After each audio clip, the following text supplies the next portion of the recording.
en Ifá, cuando uno consulta a una persona, uno hace adivinación, le sale Esbo y hacemos Esbo por Ifá.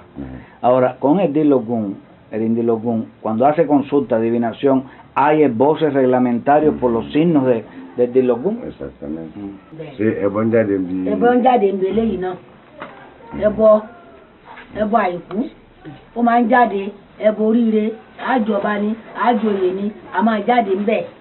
Afẹ́ bímọ ni, bá ṣe bẹ́ẹ̀ ẹ̀mí wá ṣe gùn, a máa jáde ń lẹ́rìn nínú.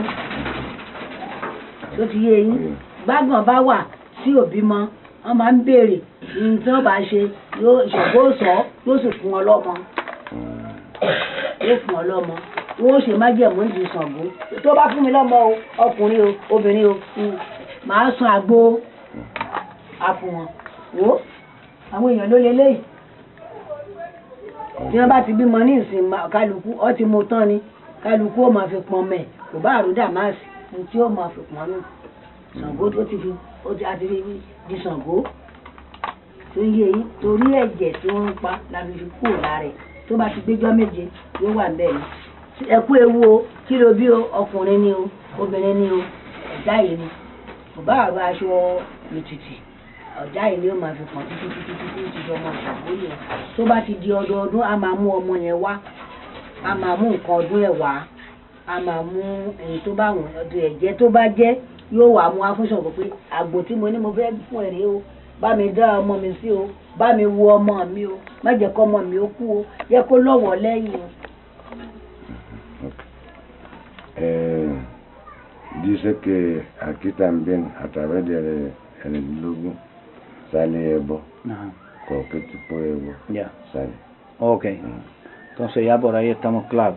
Y ya para terminar, ¿está presente algún babalawo en las ceremonias que hacen los olorizas como oloriza para hacer una consagración de oriza? Oye, te va a ver su familia, sí, a babalawo máa wá. Gbọ́dọ̀ wá. No tiene que estar. Gbọ́dọ̀ wá. Los sacrificios, ¿quién los Tàbá hace? fẹ́ ṣe ìje fún ẹ, tí gbogbo èèyàn mo máa jó káàkiri, à á ṣe oúnjẹ, à á pè wọn kan jẹun lọ́tọ̀ ni, wọn gbọ́dọ̀ wá. Àwọn ló ń ṣe ló ń pa ẹran. Àwọn oníṣàngó náà ni ó pa. Solamente la gente de Ṣàngó hace el sacrificio. Los mismos hijos los mismos olorizas hacen sus propios sacrificios. Ok.